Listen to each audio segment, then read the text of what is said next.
अगर मैं कहूं कि आप सभी बिना किसी यंत्र के किसी भी तरह के पशु या पक्षियों की भाषा को समझ सकते हैं, आप उनसे बातें कर सकते हैं, तो क्या आप विश्वास करेंगे? मैं जानता हूं लगभग 99% लोग इससे सहमत नहीं होंगे, क्योंकि वो अभी तक उस स्तर तक नहीं पहुंच पाए जिस स्तर तक 1% लोग पहुंच चुके हैं। यकीन मानिए, मेरे बताए गए इस सिस्टम को समझ गए तो आपके मन में दोबारा ऐसा विचार नहीं उभरेगा।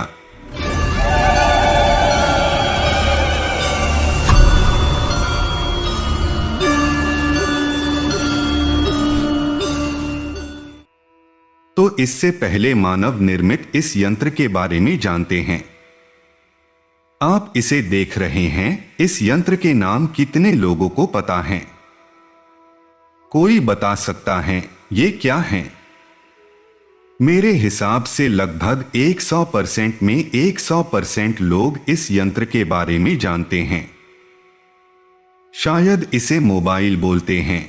क्या ये सही नाम है? यहां तक कि छोटे छोटे बच्चे भी इसके नाम को जानते हैं, है कि नहीं? भले ही वह कुछ पढ़ना नहीं जानता हो। तो बच्चे, क्योंकि जब वे छोटे रहते हैं और जब बड़े होते हैं तो इस यंत्र से ये सभी हमेशा जुड़े रहते हैं। इसको समझने के लिए या इसे चलाने के लिए कोई अलग से कोर्स करने की जरूरत नहीं होती है, बस यूं ही इसको सीख जाते हैं। आपको पता है, इस यंत्र में, जिसे मोबाइल या अन्य नामों से संबोधित करते हैं, दो ही अहम पार्ट होते हैं, एक हार्डवेयर और दूसरा सॉफ्टवेयर। न्यू जेनरेशन के लोग इसके बारे में बखूबी जानते हैं। हार्डवेयर जिसे हम छू सकते हैं, स्पर्श कर सकते हैं, जिसे हम देख सकते हैं, ये सभी हार्डवेयर के जाती हैं। सॉफ्टवेयर जिसे छू नहीं सकते हैं और नहीं स्पर्श कर सकते हैं, जिस मोबाइल के अंदर एक लिमिट तक इसे चलाने के लिए इसमें एप्लीकेशन इंस्टॉल रहता है, या फिर इस तरह भी कह सकते हैं कि इसमें सॉफ्टवेयर प्रोग्राम किया रहता है। अब मान लीजिए आपके मोबाइल से फोन आने और फोन जाने की प्रक्रिया प्रोग्राम को रद्द कर दिया जाता है। क्या उस मोबाइल में टावर से आ रही रेडियो तरंगे की भाषा को पहचानने का कोई साधन है? क्या आप समझ रहे हैं मैं क्या कह रहा हूं? मेरे हिसाब से अब इस यंत्र में रेडियो तरंगे की भाषा को पकड़ने और समझने की क्षमता नहीं रहा, क्योंकि उस सॉफ्टवेयर को हटा दिया गया है जिससे ये मोबाइल आ रहे रेडियो तरंगे की भाषा को समझ रहा था। तो अब फोकस करते हैं इस वीडियो के मेन पॉइंट के तरफ। आपको पता है, मानव शरीर भी एक यंत्र की तरह है जो ठीक मोबाइल की भांति कार्य करता है। इसमें भी दो अहम पार्ट हैं, पहला हार्डवेयर जिसे हम भौतिकी शरीर कहते हैं, दूसरा सॉफ्टवेयर जिसे हम आत्मा कहते हैं या फिर इसे आंतरिक शक्ति कहते हैं। हमारे शरीर को भी प्रोग्राम किया गया है, लेकिन मानव शरीर एक ऐसा यंत्र है जिसमें और भी एप्लीकेशन को इंस्टॉल किया जा सकता है। इस ब्रह्मांड में बहुत सारे एप्लीकेशन हैं, धार्मिक रूप में इन्हें दैवीय शक्ति कहते हैं। अगर आप चाहे तो बहुत तरह के एप्लीकेशन को अपने अंदर इंस्टॉल कर सकते हैं, जिसका उपयोग आप अलग अलग स्तरों पर कर सकते हैं।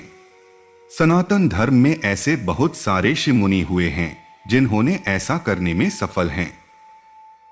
आप जानते हैं, यह संस्कृति एक ऐसी संस्कृति है जो विज्ञान को भी पीछे छोड़ दिया है।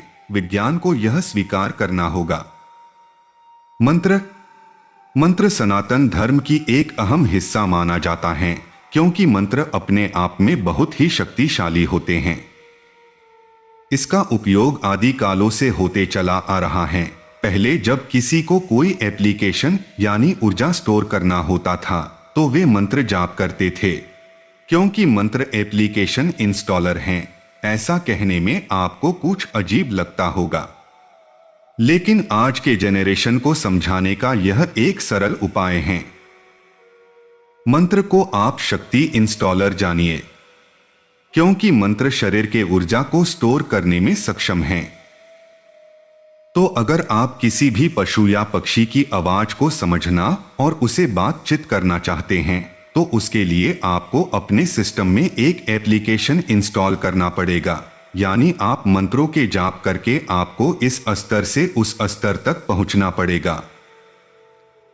हम सभी जानते हैं कि इस शरीर के अंदर किसी भी प्रकार के शक्ति को स्टोर करना या इंस्टॉल करना आसान नहीं है, क्योंकि इसमें काफी जोखिम उठाना पड़ सकता है।